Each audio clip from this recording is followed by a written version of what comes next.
You are now in the realm of enlightenment and transformation. Welcome to Chief Speaks. All music performed and produced by Yuya.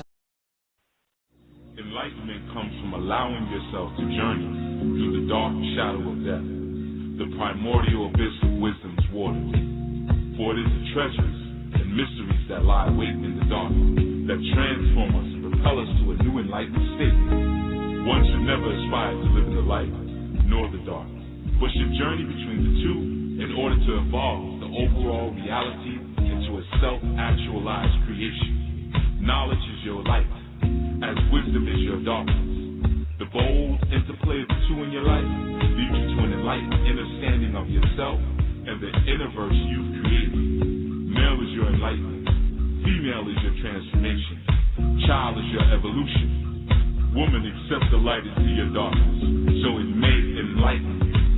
Man, go bring your light boldly into the darkness, so that it may transform you. Enlightenment and transformation.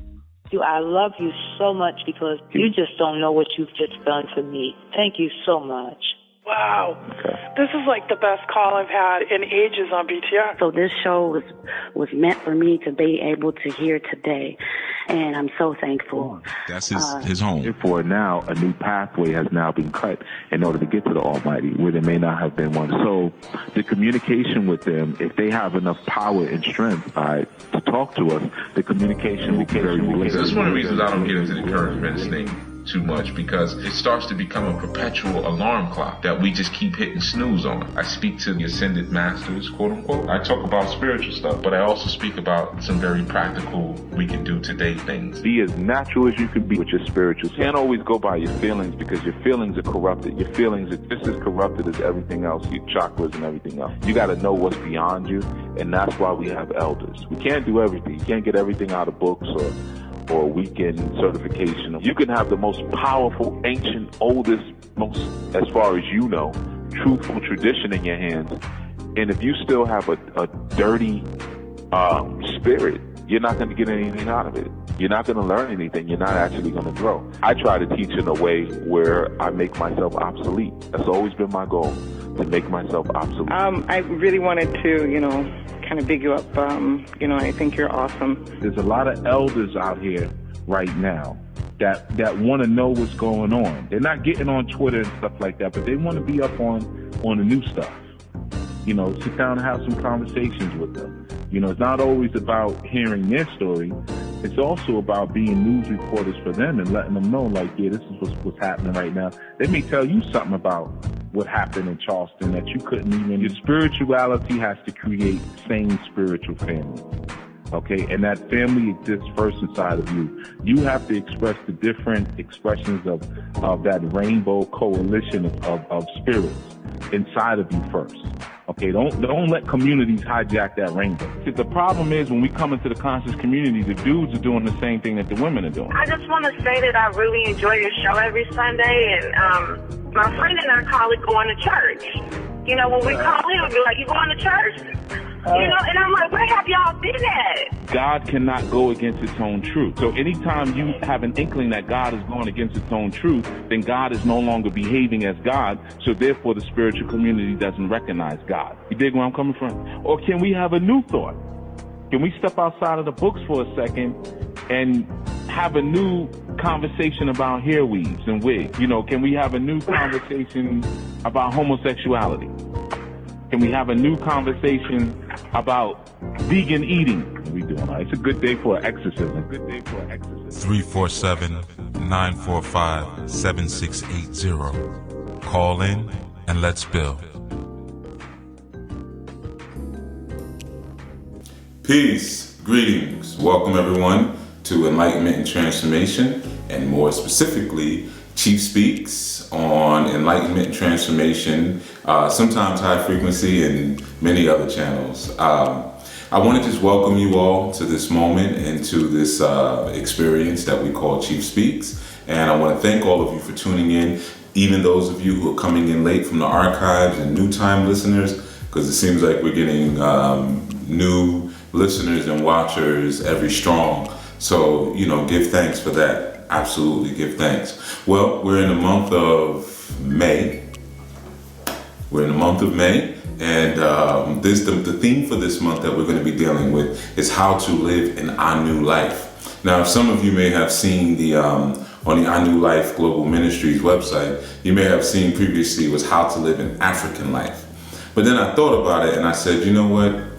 I need to zero in a little bit more, because everything I'm talking about is dealing with an African life. And plus the book series, of which Grasping the Root of Divine Power is contained in, is how to be an African. So there'll be more information on that. But I felt like, just in terms of this movement of our new nation, it was time to really maybe clarify and explain what it is that, well, some of the things that we're doing, and definitely what our intention is and what our approach, and just some of the meaning, which is really the key word for today, the meaning behind a lot of this work. Sometimes that gets lost when you start presenting a lot of different information, and you're answering questions and things are coming through, and solutions are being given. And then sometimes you can forget to even let the people aware of, well, this is why we're here to begin with. This is why we started this, and this is why we've been so consistent. So I figured how to live in our new life was important. Also because it's a valuable tool for those of you who've been listening and following. Sometimes I don't know if we started in 2010 or 2011. I'm pretty sure it was 2010, whatever. So from when we first started, for those of you who are listening from when we first started, you know that the shows and the segments have gone through many transformations purposely. All of this has been mapped out. I am a perpetual schemer. I'm always scheming, and what's the next thing? What's the next thing? What's the next thing? I'm always trying to look the new area that we can cut and carve. So whenever I go into something, I always kind of plan out many years in advance. Okay, so all of the changes have been predetermined and obviously predestined. But one of the things that, again, like I said, we haven't really done up until this point is really shared some of the basic tools and philosophies and calculations that create the I New Mind. For those of you who have been appreciating the information from then to now, or even just recently just started appreciating it and seeing what it's been able to do in your life, I think it was time to really share what I Knew is to some degree. And of course, like all of the other segments on the other months, we're going to take it real slow. I'm going to break it down. I'm going to start with very simple things, and then we're going to go further. Plus, I have a book coming soon that goes deeper into the calculations. Yeah, a little deeper into the calculations. As you guys know, I like to give small portions. I find that now, in an era where people are really consumed with all of the other stimuluses in the world, that whatever you give them, you have to give it to them quickly, and it has to be something that they can process very quickly. So your turnover has to be quick, and their ability to synthesize whatever you're presenting has to be very quick. So because of that, though I may have had ideas to write these 400 or 500 page manuscripts and more, and some of them I have unpublished, those pieces I've decided over the years, now I break that up. Even our new spiritual training, phase 1 through 3, as you notice, phase 1 has been out for a while now without 2 or 3 being presented, because people are just working through it. A lot of people are being transformed and are very appreciative for it, but it's taking them some time to get through it. So I said, if I put 2 and 3 out now, people are just going to buy them, and they're not going to process at the level that they should. And that's cool. Like I said from the very beginning, I first announced it, take your time. It's not a race. We all have our own pace. We all have our own rhythm. And believe me, it's in sync with the greater rhythm, whether you know it or not, man. So take your time with it. But I like to give things in very small portions and just give a lot of them. I give a lot of little portions. That's why there's so many shows on so many different topics. They're just very small portions of a greater idea. All right, so what I wanted to do for this segment to start off was I wanted to read an email. I'm going to answer an email that I received. I have my phone this time Last time I used my tablet, which required me to wear my glasses, which I don't like wearing because I end up looking like the guy with the glasses. So, and I only wear those things maybe once a year when I'm real tired. So, I'm gonna read something that was sent to me. You guys know I never use names. So I'm just gonna say BC. Obviously, BC, you will know who you are once I read it. But I thought it was a question. It's gonna seem like it's completely off topic from what we're talking about now, but it's really not. So I felt like it was relevant to us speaking about how does one live in our new life, right? So in this message, he says, hey, I'm wanting to know, is homosexuality between both male and female forbidden in Ifa? Some say yes and some do, and some no. Do the Orishas care about sexuality? Lack of periods. Spoke to you guys about that. And you gave me a double question mark. Just one question mark is good. You don't have to give me 2 question marks. I'm gonna answer it, even if it's just 1 question mark. And don't start a conversation off of me by saying, hey. Because if I was walking down the street and you said, hey, I would ignore you. All right? So, BC, all right? Matter of fact, Ben, I'm gonna say your first name because you started it off with, hey. Why am I protecting you? So, Brother Ben, start the message off next time a little better, all right? So yeah, I'll read it again. He says, hey, I'm wanting to know, is homosexuality between both male and female forbidden in Ifa? Some say yes and some no. Do the Orishas care about sexuality? Okay, now, you may say, what the heck does that have to do with living in our new life and fixing my life and renewal and self-actualization? A lot. It has a lot. That's why I read it. All right, put this phone in my pocket. Now I'm gonna put it in my pocket. I don't like to put phones in my pockets because, you know, I'm still into making children and I don't want to ruin, you know, the jewels. So just as a note, man, shouldn't really put phones, and women too. Even like sometimes, I know they call them laptops, but you should never actually put those things in your laps, you know, because of the amount of radiation coming off of them. You're radiating your reproductive organs, you know. So like the phones and stuff, I always just keep off my body, you know. But now that was a side note. So yeah, so to answer your question, Ben, is homosexuality between 2 men or 2 women, I get it, what you're saying, wrong in Ifa. Well, here's the thing. I think you said, was it wrong, or what does Ifa have to say about it? I don't remember. But I get the question you're saying. Some say it's yes, some say no. Because it's all opinion, to be honest with you. When you're dealing with Ifa, there are certain patakis that will speak about, was really one, that one man should not sleep with another, but it's not referring to intimate or sexual sleep.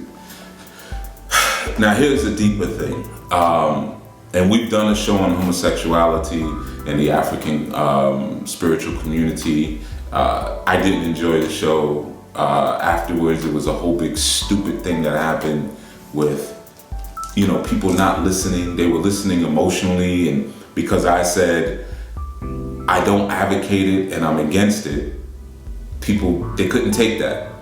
You know, even though I never said why. I never said anything even against it. I just said I'm personally against it, but I'm open to learning more about it and learning what I was really trying to learn in that show or bring to the forefront is, if you're one who's living that way, when you come across a system such as Ifa, which is based on the interplay between off and on, negative and positive, male and female, how do you interpret that? You know, like when it talks about how a man is interacting with a woman, you know, or you even see deities and archetypes interacting with each other, and you never see 2 females or 2 males having intimate relationships like that. How is it that you process that? You know, can you put yourself in those shoes, or in that moment do you kind of feel just left out? That's really what the show is about. Like, how are you dealing with this as someone who is living an alternative sex style? And that's what we pretty much covered. But then afterwards, some of my very own class buyers, I'm not gonna call them students, just got stupid and tried to play the victim and the victim role. And I've been through so much as a child, and when people talk, it's like, shut up. We're not even talking about that. That's one thing about that community. They're good with the victim thing. Boy, you say anything, homophobe, shut up. So my point is, when it comes to that, and this is what we're talking about in our new life, when it comes to that, it's about what you're going to do with your life. Ultimately, that's what this is always about when we're dealing with questions about this sexuality or sex styles and things like that. What is it that you think you're going to do? So, for instance, for me, and what I'm building and what I have intended for my family, it doesn't work, so I'm against it. If one of my children decided that they wanted to practice that sex style, it would go against what not only what they've been taught, but what we're building as a family and as a budding empire, okay, as our new people. So that wouldn't really work for us. But if you say, well, listen, I'm not into all that building and nation building, or maybe I am, but this is the type of nation I'm trying to build, okay, then it's fine, to be honest with you. And I know it's not an answer that people would want me to say. Well, there's some people that want me to say that, some people that don't want me to say it. I don't care about either side. What I care about is what works and what's relevant. And the thing is, if you say, well, hey man, I just want to be a poet, all I want to do is go to the beach every day and write poetry. That's it. That's my life.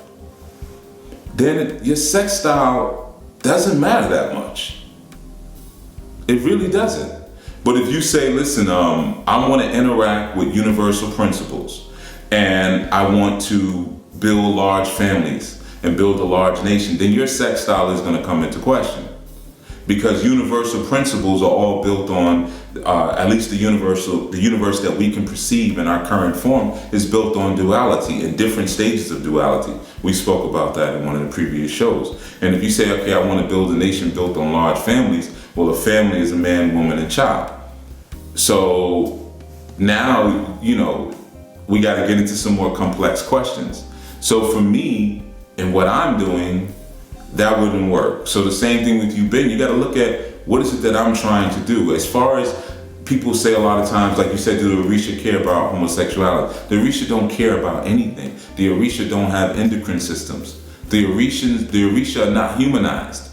It's through our ignorance and our fall that we have to humanize our deities. And the more human we make them, the more stupid we are. Dumb. Let me fix that. Not stupid. The more dumb we are. So the further away from your source, the more you have to make everything earth-like. So you say, oh, the Orisha get angry, and this gets angry. You'll look at lightning and say, lightning is a man. So the further, again, you get away from your divine mind, the more you have to invest in the history and the personality of your human mind. So you'll say the Orisha are more like human than they are deity. You see, the Orisha have feelings like me, blah, blah, blah, blah. We can go down the list. Now, can you violate cosmic principle and create an effect? Absolutely. And that's when you read about stories of different deities coming together and there being fights. I mean, even in our colloquialisms, we have a saying where we say, nah, man, I don't want any sword fighting. Meaning two penises, like Biggie said, two penises don't mix.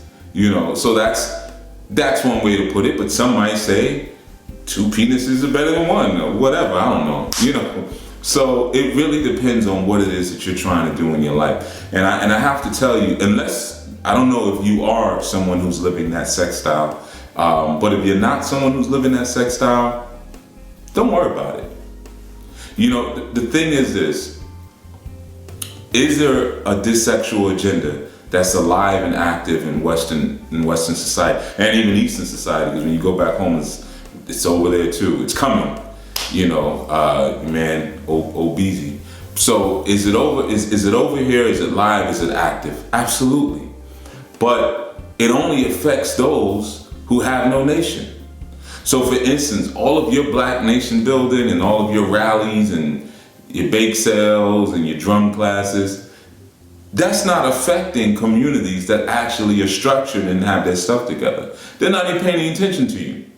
The only attention they're paying most time is that you pay your rent for the community center that you banging those drums out of, you know? But what you're doing doesn't really affect them because they have their agenda and they have their movement, and they're going to make sure that the walls of their community, metaphorically and physically, are protected.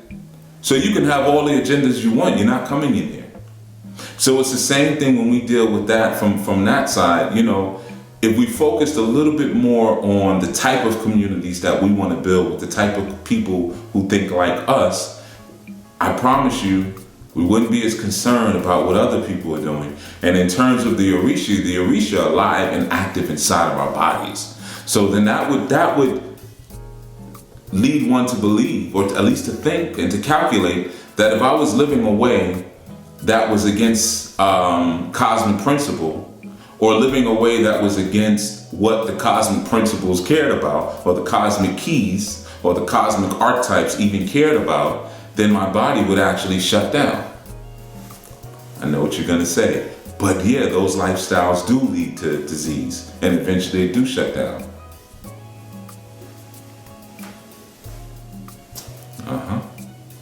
So I think you got your answer. But at the same time, man, focus on what you're gonna do in your life. Man, you can live and die however you want. If your body shuts down, your body shuts down, you know? It depends on your purpose. If I wasn't chosen to be the Haru, I would be living completely different. I probably wouldn't be alive by now, actually. Come to think of it, I wouldn't even be alive. In fact, when I was young, I was always told, more times than I could count, by multiple people, that I would either be dead or in jail by 21. Like in jail for life. That's what I was always told, I'd either be dead or locked up for the rest of my life. But when I came into the realization that I was chosen to be the Haru, the things that I was doing now had to be held against that measuring stick. And did it make sense? You know, I had to look at those calculations. Did those calculations make sense? Or the current activities that I was in, or maybe some of the rebellious or even mischievous things that I did, will it equate to where it is that I'm supposed to be? So it's the same thing when you're dealing with that. And that's really the basis of Anuism, you know, or being as Sister Kim coined, an Anubian. You know, it's the relevancy of our current engineering of what our spiritual ecosystem and our social structure looks like. Does it make sense? Forget about the loyalty to the ancients. That has to be in place, but just forget about doing something for so long just because that's what we did. Because the problem is what happens, and we're dealing all with our new thought here. A lot of times when we get crystallized in what we think we're supposed to be doing based on what the ancients did or our elders did, the same people who we're trying to help and we're trying to preach to end up passing us by. For instance, you had the Black Star movement, man. They were out in the streets handing out flyers. And they generated an enormous movement on the streets and word of mouth. No Twitter, no Snapchat, no no social cam, no Instagram, no Facebook, right? And we'll even go back, no MySpace, we'll go before all that stuff, right? So let's say if you try to create a movement again using those old techniques today, and you ignored all of the new technology, you wouldn't get anywhere. I mean, right now, you guys are listening to me through the new technology. For years, and some of you, my old students, you know, you guys, I know a lot of you still tune in. For years, you know what it was before, how we used to meet. We used to go up to the nature reserve. We had the shrine for a while. We had the two shrines, because I had one in Harlem, and then I also had one in New Jersey. We used to meet at my home sometimes. Then we would meet in the actual our new shrine. But it was all, I'm in your face. It was all personal, one-on-one. And we would fit as many people as we could into our space, right? But now, I mean, we got hundreds and thousands of people who are tuning in and who are listening, who are applying, and who are transforming because we're utilizing this new technology. So that I New Mind is really about looking at what's relevant to where I want to be, what's relevant to what I'm actually doing, and finding the meaning in it. Because if I'm doing something over and over and over again, I need to know the meaning as to why. I mean, how many times have some of you spoken to me and asked me to break down certain things? And after I broke them down, you were like, oh, thank you so much, because I was wondering why we did that. Why would you do something that you don't understand anyway? Leave it alone. Because then it has no meaning to you. So therefore, that core initial seed basically is GMO. That core initial seed is missing. The seed is the most important thing, as you know.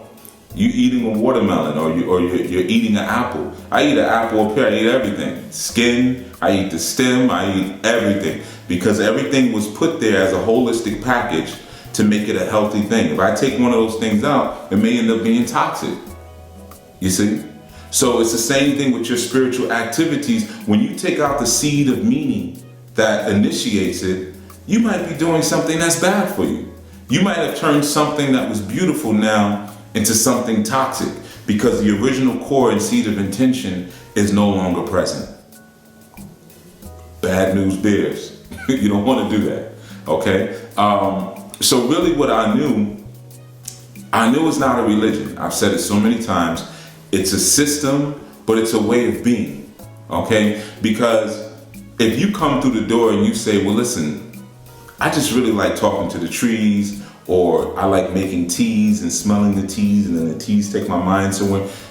I'm not gonna say, well, listen, that's not a part of the system, and this system disagrees with that, so now you gotta do this. Because what's gonna happen? Because I may overwhelm you with information, you're gonna say, wow, I need to do what this brother's saying. But then after a while, you're gonna say, I really miss smelling my teas and my flowers and my herbs. And you're gonna go back to that, and you're gonna leave this anyway, you see? So what I knew was more about is creating a template for you where you can apply meaning to the things that you're already doing. I always tell you, when you come through the door, you don't have to throw everything out. I know people tell you get rid of that. And I've been in shrines before with other awo where they're like, yeah, you got to stop doing that. You got to stop doing that. I mean, things that people were already doing that was spiritual. Whether they worked or not is neither here nor there. But these are the things that the person is doing that has helped to build up their confidence. You know, I've been in shrines where Babalaos have been like, yo, throw them tarot cards out. You know, throw this out, throw that out. And it's like, if you studied it, you would understand that tarot, you can find the tarot paths right in Ifa. A lot of these things are related. Because you can't have tarot and then not see the I Ching. And you can't have the I Ching, the 64 hexagrams, without seeing the 256 Odus. Both being practiced in Kemet, by the way. And you know the Yoruba came down through Kemet. They migrated from Kemet. So, like I've said so many times, everything is everything. But when you study and you research and you know how to study, which is really the key, then you can find the meaning in the things that you're doing. Or you may find that some of the things are hollow. They don't have a meaning. And then that'll allow you to figure out, well, hey, this is why I've been making myself sick. I've been peeling all the skin off of the apple. And that's the part that gets all the contact with the sun. You would think that's the most melanated part aside from the seed. You would think that's the part I really want to eat, you know, proverbially, just giving an example. So Anuism is really about finding that meaning. You know, it's about applying the principles. And of course, these are principles and templates that I've taught for years and worked through for years and changed and added things, took things away, and really got down to the core of how can we move through the world and apply what we need to apply for us, which is really the key. How can we get what we're supposed to get? So even like a question of, is homosexuality wrong? It is for me. It is for my children. Is it wrong for you? I don't know. What are you doing? What are you trying to do? My children can't sit back with me one day and talk about how they want to be like me and be better than me one day and then say that, because then you're not being like me, so then that would be the wrong path. or say they really want to understand the intricate interplays between male and female, and then that may throw you off. Now, if I have a child that sits in front of me and says, Baba, I just want to get high in sex hookers. Okay, then I'm gonna tell you, listen, you probably need to be a stockbroker because you'll fit right in that world, and you can sex transsexuals, guys, girls, whatever. If that's your ultimate mission, if that's all you're gonna do, or if you're gonna live a durational lifestyle where you're just waiting to die, do whatever you feel like doing. But if you're building community, then you have to first determine what you want that community to reflect. Now, I'm not saying that people who practice that sex style can't have communities, because in fact they do. And I would advise all of you who are out there aiming and striving towards an African liberated community that reflects those values, look at other people who have built communities. You know, look at the homosexual community. Look, I know, and that's when you know it's just emotion people are shouting from. You can't do that, when they're afraid to even look. Look at them. How did they become so strong so quickly? You need to pay attention to that. I mean, one of the first thing, I'll tell you something real easy, they focus on the quality of membership, not the quantity. For us, we want everybody, we gotta have a mass movement, and we gotta be blah, blah, blah, blah, blah, and we need big banks and big hospitals. They're like, listen, we just need a couple of politicians, we need some actors, we need some people in Hollywood, you know, we need some judges, some high-level judges, though. You know, we want people who are really affecting policy and reflecting a certain thing out into the world. It saves time. If you just get a couple of cultural icons in your community, then you change the culture, as opposed to trying to create this groundswell and not realizing, hey man, that hasn't worked. It's not gonna work. Stop doing it. Quality of membership. Aim a little bit higher. You know, especially for those of us who live in metropolis. I mean, you can't live in a metropolis without knowing somebody famous. We all know somebody. We all either went to school with somebody or cousins of somebody. Those are the people you should be talking to and trying to recruit. Because that community, we're talking about the homosexual community, it's all about recruiting, because they can't make babies. You know, they can adopt them, you know, but they can't. Two men are not gonna come together and make a baby. Two women are not gonna come together and make a baby. Yet. So, you know, because I'm sure that will change soon enough. But for the men, I sure love to see what's going to come out. But in that situation, they have to go out and recruit heavily. There's nothing wrong with that. But that just means that you may be a target of that recruiting if your community is not set in order. So, you know, we got to look at different communities and look at how they build things. And again, when we're dealing with Our New Life and Our New Life Global Ministries, it's about really doing that, looking at the world, as I've often said, as a menu, and saying, okay, I can use some of that, I can use some of that, use some of that. And you may not have the ability to discern that properly. You may get a little confused here and there. And that's why myself and other elders are present to kind of go through that process and help you through it. Not saying to tell you what to do or to tell you what to think, but really to show you how to think, to show you how to do things in a way that makes sense. You know, but ultimately it's about your purpose, it's about your aim. You have to do the work. You have to do it. So Our New and Our New Life and Our New Life Global Ministries and Sadulu House, all of these different tools that have been put in front of you are so that you can decipher the world. They are your big magnifying glass. So you can look at the world with a certain lens and figure out what's going on underneath the surface. And that's really the key.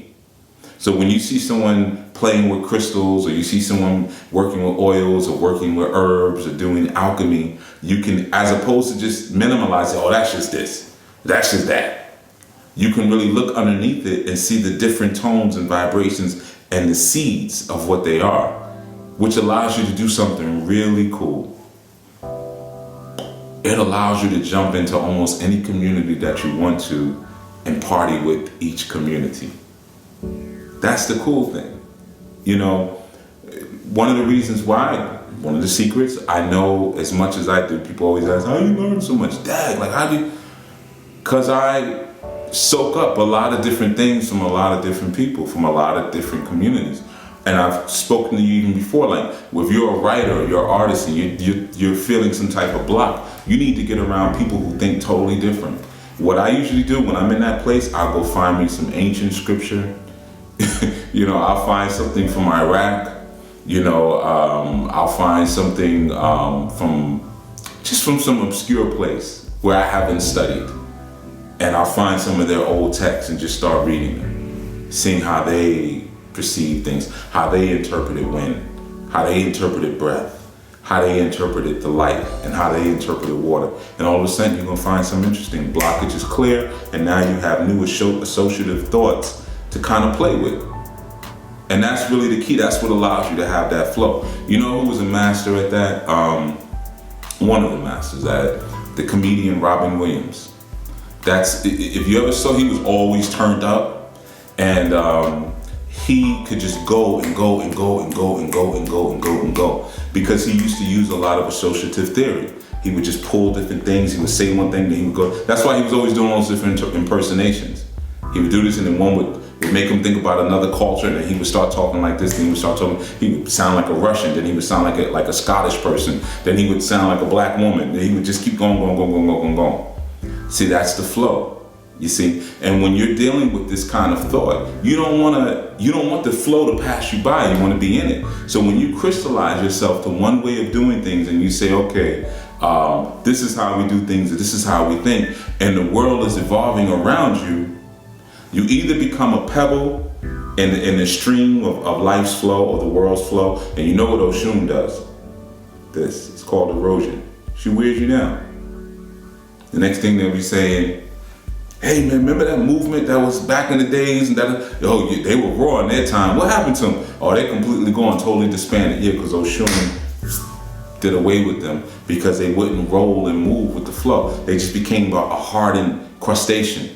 So the thing is, when you learn how to move with the flow and being able to and you're sensitive to what the flow is doing, and sensitive to how the world is moving, you'll always be relevant. You'll always have something to say. You'll always have something new to see. You'll always have something new to enjoy. You can go into any community and you can enjoy what they're doing. You can have conversations and you can share and exchange information because you haven't locked yourself off to the ceilings of judgments of yes and no. So when you ask a question like, is homosexuality wrong? For me. But take me to a community where it's right for them. I would be interested in seeing that. I'm not doing any hands-on research or anything, so you can keep your schlongs in your schlong. But at the same time, yeah, I can go learn something. There's nothing wrong with that. You see, because I haven't locked myself off into thinking that the world has to co-opt my mindset. And that's part of the problem when we were speaking in the last month about the control mechanisms. And that's why I said when we're using science and technology, it's the seed of intention that starts us off that lets us know where we're going with this. If you look at most science in the world right now, it's used only for control. I mean, we find all of these different technological advances, and what do? We figure out more ways to listen to people's phone calls, more ways to scan and collate people's emails. With all the technology we have, we come up with ELFs, those low frequency weapons that they use where they shoot them at you and it's a microwave that's sent at you, but it's a direct microwave, and all of a sudden you're itching and you feel uncomfortable and they can burn a hole through you with those ELFs. If you listen to the new sirens in New York City, we don't have the woo anymore. For years now we had the woo, woo, woo. That's an ultra low frequency. You see? So this is what science has been used for, to control. We got to race to the moon to plant our flag. Why? For control. We have Tesla's theories, but let's keep them locked up. Let's make the world think that Tesla was the only one that was able to determine to create a generator, a self-regenerative generator. There's other people who've done the same thing. But let's suppress that. Why? Control. You see, so we can use technology, and that's that Ogun aspect where, Ogun is the technology, he's the isolation, but he's moving things forward so that way we can clear new paths and always remain relative. So our newism is really based on that theory in many senses, relevancy, not necessarily assimilation, definitely not integration, but certainly seeing where the world is moving and being at the head of that at all times. Always being at the head of the movement, always being at the head of the snake, always being at the head of Dambala and Ayuedo, so we can help to guide where things are going. And you don't need much to guide a head. The head's not that big. I mean, I don't go by mine, but I mean, the average head, it's not that big. You can guide it by holding the nose or holding the air. It doesn't take much force. All it takes is being able to find it. Being able to find where the seed is, the seed of the thought is. Then you can guide it. You see, like so many more dominant societies do now, as they guide and engineer and manipulate society. So part one, this is part one on how to live in our new life, okay? And in our new life, part one, your takeaway is finding the meaning in all things. Finding the meaning in what you do. And if what you're doing doesn't have any real meaning, you better best believe that it's most likely toxic to you and your journey. That's why so many of you hate your jobs. Why? And I'll say, well, why are you there? Bills. Well, what does that mean to you? It doesn't mean much. And it's killing you see? All right, well, I'm gonna thank you all for tuning in. This has been Chief Yuya with another insight on Chief Speaks, and be sure to tune in next strong. Also, we have the Crystals webinar coming up. Make sure you go to SaduluHouse.com to sign up for that. That's SADULUHOUSE.com, and you can sign up for that. And we are also releasing the other webinars as well. We're slowly doing it bit by bit, so that I can't even call them webinars, they're classes now. Which is used to saying webinars, but they're actually classes. So the Crystal class is coming up, okay? And the Chakras class is getting ready to be released. It will probably be out by tomorrow, the day after, or maybe even by the time of this airing. But it's pretty much just about done. But yeah, certainly come in, get these classes. And if you're not a member of the I New Spiritual Training, Phase 1, become a member. I New Life Global Ministries, come over and visit, come to the site, and send a message if you'd like to participate, contribute in any way. There's plenty of room and plenty of space for what we're doing, all right, and what we're building here. And as we go through this series this month, you'll probably have a greater idea of the things that we're working on. And as you know, I won't say everything in a public forum, but I definitely will give you a good idea of what it is to be an Anu, which is a designation unto itself. So when people ask me that, what are you? They don't ask me if I'm a Rasta anymore. They used to ask me all the time. But what are you? I'm Anu. That's what I am. You Muslim? Anu. Oh, you Yoruba? Anu. Okay. So until next time, thank you so much for tuning in, and everyone be safe, be well, and enjoy this new emergence of spring. Everything's coming to the surface. That means your crap, and that means all your good stuff. I do with both hands. The crap's on this side, the good stuff on this side. Everything's coming to the surface. Spring is here. All right, until next time, peace.